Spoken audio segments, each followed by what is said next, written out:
সেনাপতি, আদেশ করুন মহারাজ। ওই গহীন বনে এক সুন্দরী কন্যা থাকে, ওকে এক্ষুনি হাজির করো আমার দরবারে। মহারাজ আমি পারুম না।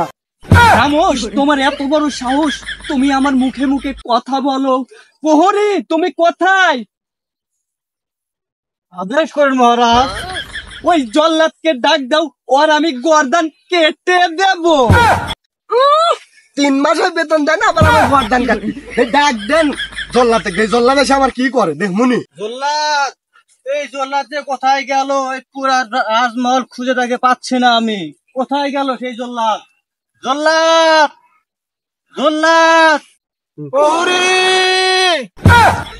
জল্লাদ, তুমি এখানে কি করো? তোমাকে আমি পুরা রাজমহল খুঁজে বেড়াচ্ছি, তোমাকে আমি দেখতেছি না। আরে পরি ভাই, 2 মাস হলে রাজা টয়লেট সাফ করে না, টয়লেটের গন্ধে টয়লেটে যাওয়া যায় না।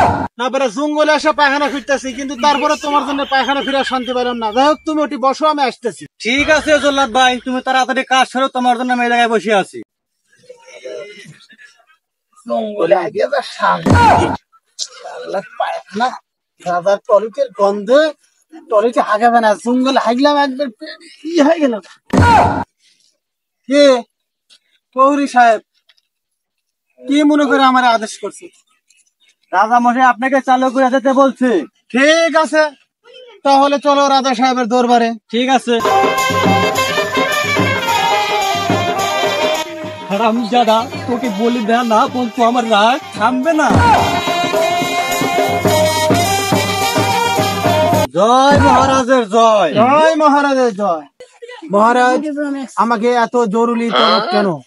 জল্লাদ, ওই সেনাপতির গর্দান কেটে দাও, ওই গহীন বনে নিয়েছে, যেন জঙ্গলের বাঘ ভাল্লুক খেয়ে ফেলে ওকে। ঠিক আছে মহারাজ।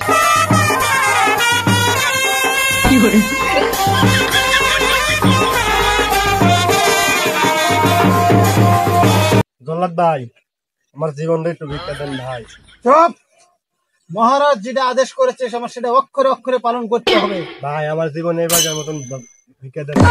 দরকার হয় আপনি কিছু, মহারাজ তো 2-3 মাস ধরে বেতনই দেয় না। দরকার পরে আমি আপনাকে কিছু দিতেছি, আপনি এগুলা নিয়ে এবারকার মতন আমাকে মাফ করেন। আপনিও বেতন পান না, আমিও পাই না। এই বেতনের কথা কছি দিয়ে মহারাজ আমাকে মেরে আলাবি।